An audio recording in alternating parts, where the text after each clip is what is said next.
ఓం శ్రీ మహాగణాధిపతయే నమః. ఓం శ్రీ లక్ష్మీయే నమః. ఓం శ్రీ ప్రసన్నలక్ష్మీయే నమః. మొట్టమొదటిసారిగా శ్రీ శ్రీ శ్రీ నిదానంపాటి ముత్తాయపాలెం ప్రసన్నలక్ష్మీ అమ్మవారి భక్తి గీతాలను అమ్మవారి ఆశీస్సులతో మీకు అందిస్తున్నాం. విని తరించండి.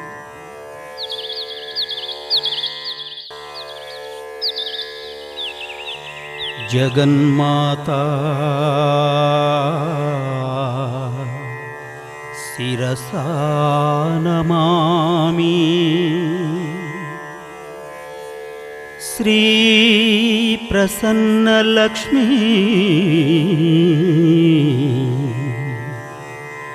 మనసా స్మరామి. సౌభాగ్య సంతానప్రదాయని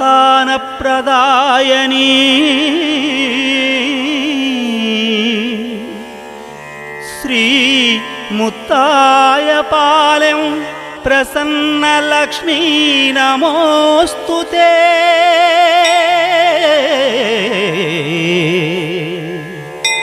శ్రీ ముత్తాయపాలెం ప్రసన్నలక్ష్మీ నమోస్తుతే. ఆస్తి పంచమంటే ఇల్లు, ఇంత రాజ్యాంతం చేస్తారా? మాకు ఆశయాలుంటాయి, మాకు ఆనందాలు ఉంటాయి.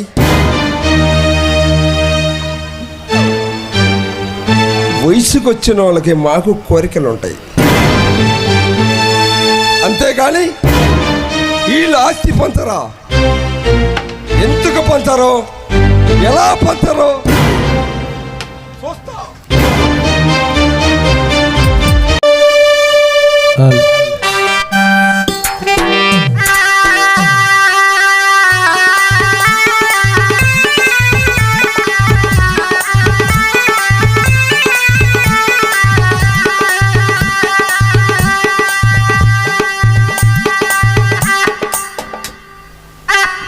దిగు దిగు దిగు నాగా నగన్న దివ్య సుందర నాగో నగన్న. దిగు దిగు దిగు నాగా నగన్న దివ్య సుందరి నాగో నగన్న. పిల్లలకి ముగ్గు పెట్టి నగన్న ఇంట మల్లెలు చల్లి నగన్న. నగన్న దివ్య సుందర నాగో నగన్న.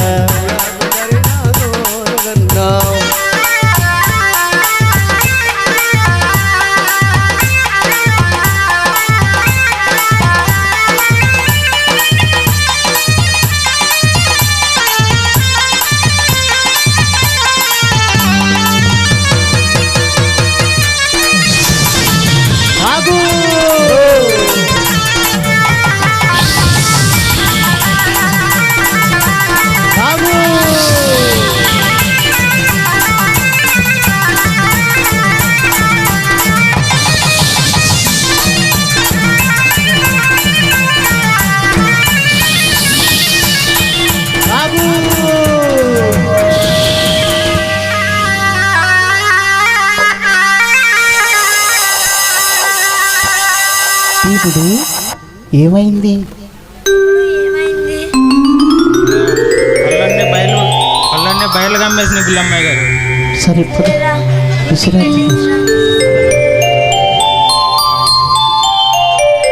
పిలవలేదా ఏమిటి? వెళ్ళాడండి ఆచార్య గారు ఆ బజార్కి పొద్దుందని వసూలు చేయడానికి. శెట్టి గారు ఈయనకి అస్తమానం పొద్దుల విషయమేనయ్యా. వస్తున్నాడు. ఆ భీముడు కూడా వస్తున్నాడు.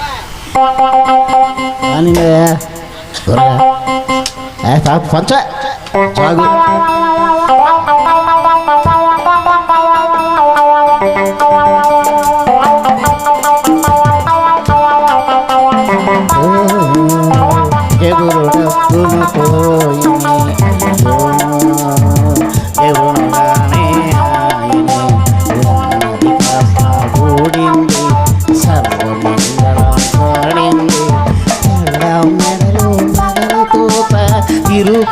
నిరుక్షారమైపోయింది.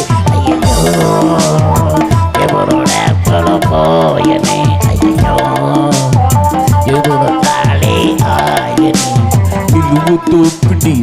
దేవుడికిచ్చిన ఫలితం దక్కేది ఎంతో పుణ్యం దక్కేది చక్కెర పొంగల దక్కేది. అబ్బో వీరాది వీరులు ఎక్కడ చేరారు, ఎవరి కొంపకో ఎసురు పెట్టారు. ఏరా భీముడు బహిర్భూమికి ఏమన్నా బయలుదేరావా ఏమిటి? ఆహా భాష నాకు తెలీదా గొడవడ అంటే చెల్లికి వెళ్ళొస్తున్నా. అది సరేలేవాయ్, ఏం తిన్నావేమిట్రా ఇన్నిసార్లు దాపరిచ్చావు? నువ్వు పెట్టింది తయారుగా తిని ఇలా తిరుగుతున్నా, సిగ్గు లేకపోతే సరి. అరే వెధవా, అంత కోపం ఎందుకురా? ఇదో ఎదవా అంటే మర్యాద ఉండదా? ఎవరు మరి దొరగారు అనమాటావా ఏమిటి? అదిగో ఆ యక్షకాల మాటలే వద్దంటుంది. సరే ఏదో లేవాయ్ వెధవా, నీ మాటే వింటానులే, ఇటు రావాయ్. అది సరే గాని రామయ్య గారి ఇంట్లో తగాదలు మొదలయ్యాయని విన్నాను. కొడుకులు తల్లిదండ్రులు ఇద్దరిని తన్నారంట కదరా? అయ్యేం కాదా, ఆ ఇంటి మీద కాకి ఈ ఇంటి మీద వాలి ఎంగులి మెతుకులు ఏరుకు తిన్నట్టు మీకు కాకి బుద్ధులు పోవా? ఏమండి శెట్టి గారు, మీరన్నా చెప్పండి ఆ వెధవకి. వాడు సాగర భీముడు సద్దెను తిని కండ్ల పెంచి ఉన్నాడు. కానివయ్యా, నేను ఉండాలే కానివయ్యా. మెల్లంగా జొచ్చర కొట్టుకొని తినాలి. దేవుడు చాలా మంచోడు, నెమ్మది.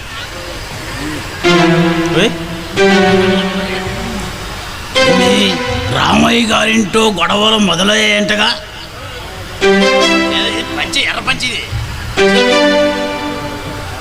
వాళ్ళ అమ్మ మీద కూడా వాళ్ళ మూడో కుమారుడు తిరగబడ్డాడంటగా.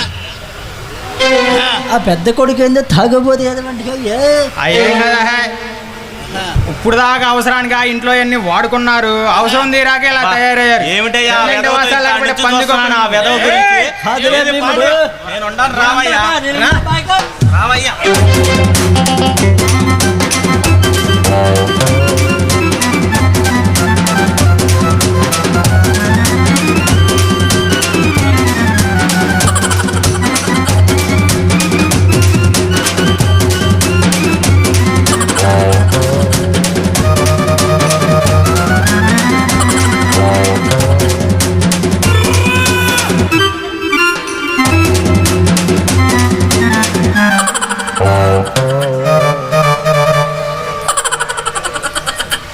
ఏ ఆచారి, నువ్వు తప్పించుకున్నావు కదా, పొద్దున్నే శివాలయం వస్తావా? నీ అంతు తేలుస్తా. అమ్మో ఆహా! అమ్మో ఏందిరా? ఏయ్!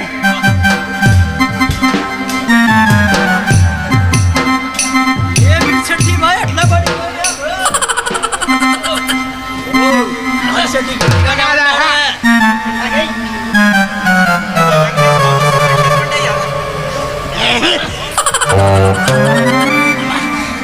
బుచ్చి అయిపోతే లేకపోవడం ఏమన్నా మామూలుగా ఉన్నాడా? ఉండు, వెంకటేశ్వర బాబు గారు వస్తున్నారు, నీ సంగతి చెబుతా. ఏంది? అమ్మో అదే వెంకటేష్ బాబు గారు వస్తారా? ఏం కొమ్మ తీసి మీలో కలిచాడేంది? ఎందుకు ఆడరు? బంగారం లాంటి కోడైరెక్టర్ గారినే మార్చారు, వెంకటేష్ బాబు గారిని మార్చడం లెక్క. చిచ్చి, మీ మొహం చూసిన పాపమే. ఈయన మొహం చూడొచ్చు.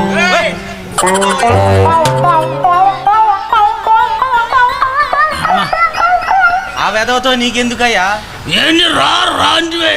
బా మీకోసమనే పరిగెత్తుకొని రొప్పొచ్చల్లా వెంకటేష్ బాబుని పిలుచుకొస్తాను. అమ్మో నల్ల బేమ్మని ఎర్ర మాది కూడా నమ్మకూడదు అంటారు. ఇదే నమ్మే కాదు, ఈ రకం చేసుకుంది, అడుగులు గొల్ల చేసుకుంది. సెట్టి ఏంటి ఖాళీగా ఉన్నా, రండి ప్యాకెడదాం. ఖాళీగానా?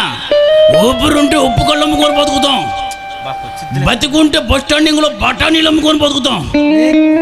అమ్మో నీకేమయ్యా బఠానీలు అమ్ముకునే అంత కర్మ? ఏముందయ్యా మన ఇంట్లో? అమ్మో ఆడున్నట్లు పందికొక్కు. అమ్మో ఎవరయ్యా? అదే మీ సద్దన్న పొద్దున్న వండిన అరిచే ముక్కల.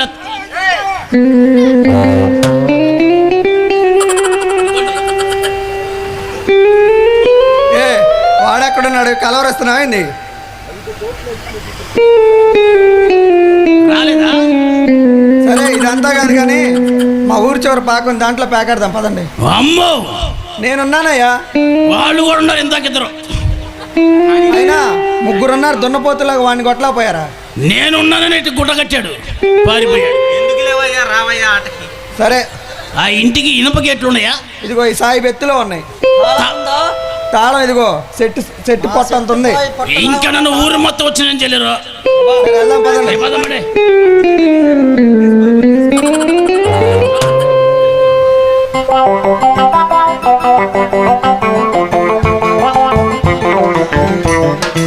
అందరూ ఇటు వెళ్తుంటే నువ్వేమిటయ్యా మళ్ళీ ఇటు తిరిగావు?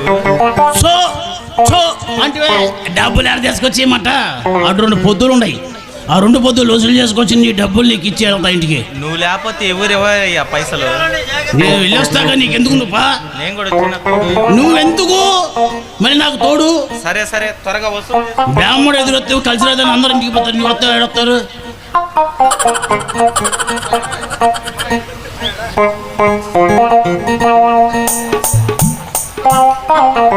చింతపండు శాత చింతపండు శాత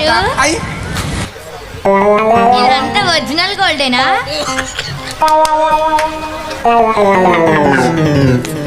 చెప్పు, ఒరిజినల్ గోల్డేనా? ఒరిజినల్ గోల్డ్, కల్తీ లేదు. నంబర్ 1. నేను ఎంత కల్తీ లేకుండా అంత కల్తీగా లేకుండా. అవునా? నా రంగు పోయింది అట్టనుకో. మరి ఇందులో నాకు ఒకటి ఇస్తావా? అమ్మా, ఏ 10 రూపాయలు బిళ్ళ అడిగినట్టు అడిగి ఒకటి ఇస్తావా? ఆడవాళ్ళు లెక్కేసుకోదు ఇంటికాడ. నాకు ఉంగరం వీయడానికి మీ ఆడవాళ్ళు గుర్తొచ్చారా నీకు? సరేలే బాబు. ఈ శెట్టి గారిట మాటలు వినేటట్టు లేరు గాని ఈయన ఆట పాటల్లో పెట్టి ఉంగరం నొక్కేయాలి. నేనే పిచ్చోడిని. శెట్టి గారు, మరి ఒక ఆట ఒక పాట పాడుకుందామా? ఆట పాట పాడినా కావాలంటే ఒక 50 గంటలు కందిపప్పు ఇస్తా కానీ ఉంగరాలు మట్టుకిను. నువ్వు ఎట్లా ఇవో నేను చూస్తాగా. ఈ 50 గ్రాములు కందిపప్పు వద్దు, ఒక ఉంగరం చాలు. నన్ను కోరుకోరాదు, నేను వద్దా? నువ్వు కాదు, అందుకే ఆట పాట ఏమంటుంది. సరే అట్లయితే మెల్లింగో పాట పడితే జనం చూడకుండాలి మళ్ళీ. సరే సరే, ఏ చూడ మాకంట చూడ మాకంట సిగ్గుపడతాడు శెట్టి గారు.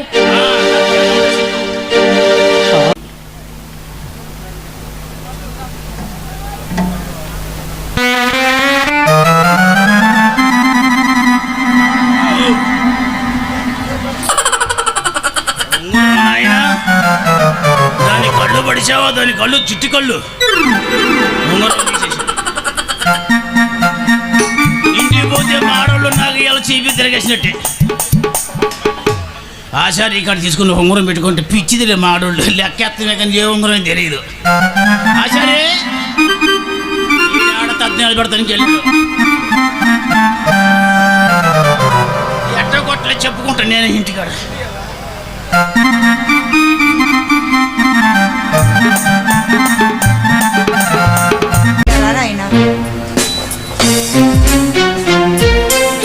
ఏమిటో నాతో పని?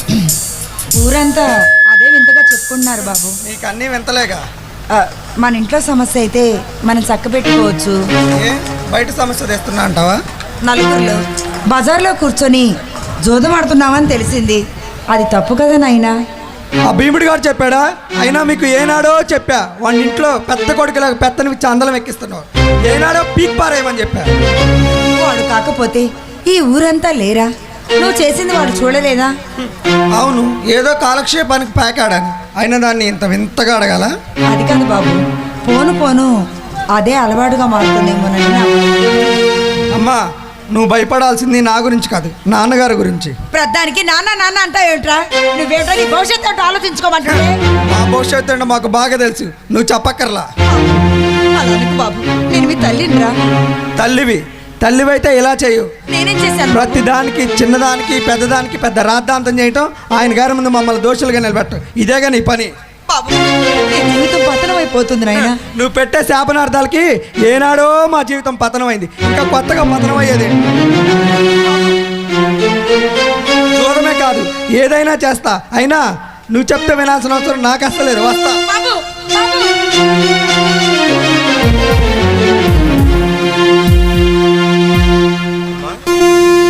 అమ్మా,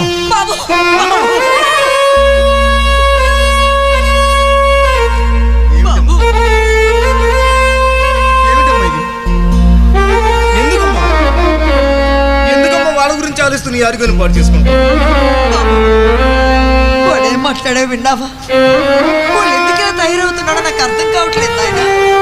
విన్నానమ్మా, అయినా పుట్టుకతో వచ్చిన బుద్ధులు పొడుముతూనే పోతాయి, కానీ వాళ్ళని చెప్పిన మారమ్మా. వాళ్ళ గురించి ఆలోచిస్తూ ఎందుకమ్మా నీ ఆరోగ్యాన్ని పాటు చేసుకుంటావు? పెద్దవాడు చిన్నవాళ్ళు తప్పు చేస్తే చెప్పవలసిన వాడు వాడే ఇలా అయితే ఇక మనం ఏం చేస్తాం?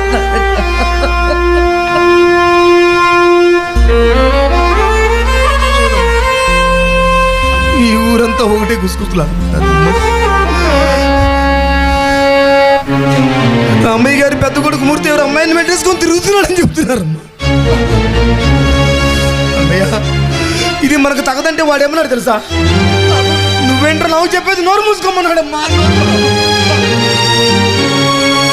బాబు చిన్నవాడు నువ్వేలా అయిపోతే ఇక మీ నాన్నగారు ఎలా భావిస్తారు బాబు? ఎలా భావిస్తారు?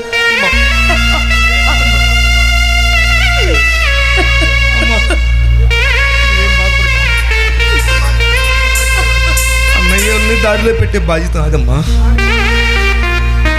నాన్నకు నీకే కదమ్మా, వాళ్ళని దారిలో పెట్టే బాధ్యత నాదమ్మా. అవసరమైతే ఎంతటి త్యాగానికి నేను సిద్ధమమ్మా.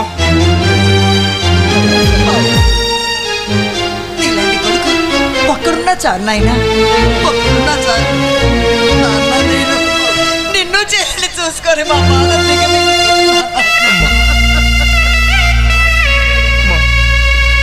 దయచేసి నువ్వు బాధపడద్దమ్మా. రమ్మ వెళ్దాం. పెద్దన్నయ్య మూర్తి ఎవరు స్థానికంపరపడి ఈ లోకాన్ని మర్చిపోతున్నాడమ్మా. బాబు అక్కడికి మనం వెళ్ళటం. అమ్మా, మనం ఎక్కడికి వెళ్తున్నాం? మన అన్నయ్య కోసం, అన్నయ్య మూర్తిని తీసుకొని రావడం కోసం అమ్మా. బాబు మనం అక్కడికి వెళ్ళడం మంచిది కాదు నాయన. ఏం పర్లేదమ్మా, నేను పడుతూ ఉన్నాను కదా, మన అన్నయ్య కోసం మనం వెళ్తున్నాం. రామ్మ వెళ్దాం. అమ్మా, నేను ఉన్నాను కదా, మన అన్నయ్య కోసం వెళ్తున్నాం. అన్నయ్యని మనం తీసుకుని వద్దాం. రా వెళ్దాం. నేను కూడా ఏం పర్లేదమ్మా, నాన్నగారికి నేను నచ్చ చెప్తాను.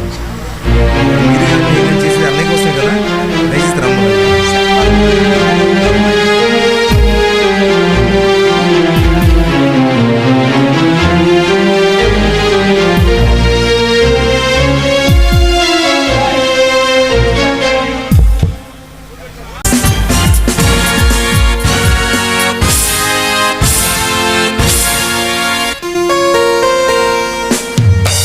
ఆహా, ఇవాళ చింతామణి నన్నే రమ్మందంటే ఏదో కారణం ఉంటుంది. లేకపోతే నా గురించి తెలుసుకోకుండా నన్ను రమ్మంటావేంది? అయినా వచ్చాను కదా. ఆహా, చింత ఈరోజు ఎంత అందంగా ఉన్నావు. ఎవరి కోసం? ఎవరి కోసమో కాదు, తమరి కోసమే. నాకు తెలుసు చింత, నీవు నన్నే కావాలని పిలిపించుకున్నావంటే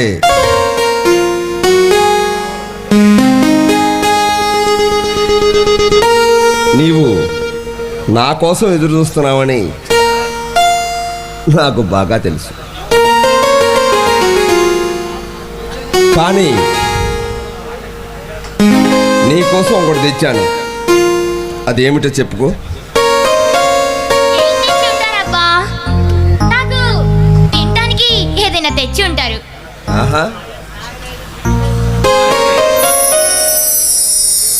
నీవు ఆకలితో ఉన్నావని నాకు బాగా తెలుసు. లేకుంటే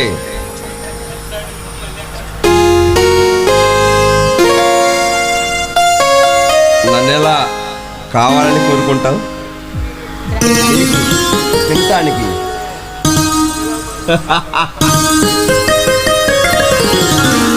ఎలా ఉన్నాయి అతరామృతాలు? అబ్బా చాలా బాగున్నాయి. రుచిగా ఉన్నాయా?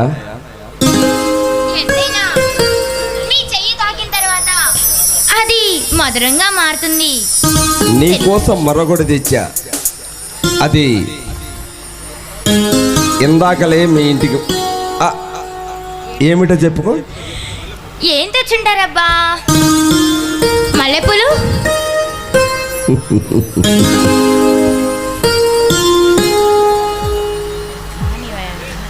మల్లెపూల కన్నా మత్తెక్కిచ్చే నీ అందసందాల ముందు మల్లెపూలు ఏ పాటి వేసింత? అయితే పట్టు చీర తెచ్చి ఉంటారు, అవునా? ఎంత అప్పైనా మీ ఆడవాళ్ళ ముందే కొంటారు కదా, ఇక మేం తెచ్చేదాకా. కానీ నేను తెచ్చింది ఒకటి, నీ ఇంట్లోకి వచ్చింది. సరే, నేను ఒప్పుకున్నాను, చెప్పలేకపోతున్నాను, మీరే చెప్పండి. నీ కంఠాభరణం ధరించిన ఆ హారం ఎక్కడదనుకున్నావు? అది నేను తెచ్చిందే చింత. అవును. అబ్బా, చాలా బాగుంది. అంత బాగుందా? చాలా బాగుంది. ఎంత ఖరీదు ఇది? ఎంతలే?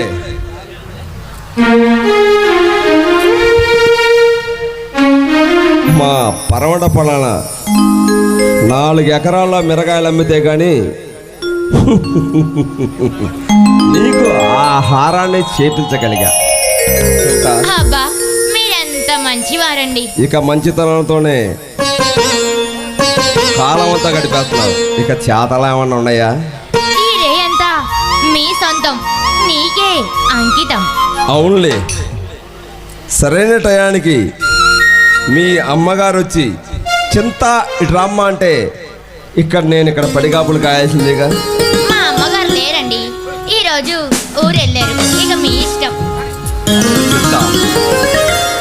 నక్లెస్ నీకు ఇంటికి చేర్చగానే మీ అమ్మగారిని మెడలో ధరించి వెళ్ళిందేమో. అబ్బా, అంత వెటకారమే తమరిది. వెటకారం కాదు చింత, అజంతా శిల్పం లాంటి నీ అందము పట్టుకుంటే మాసిపోయే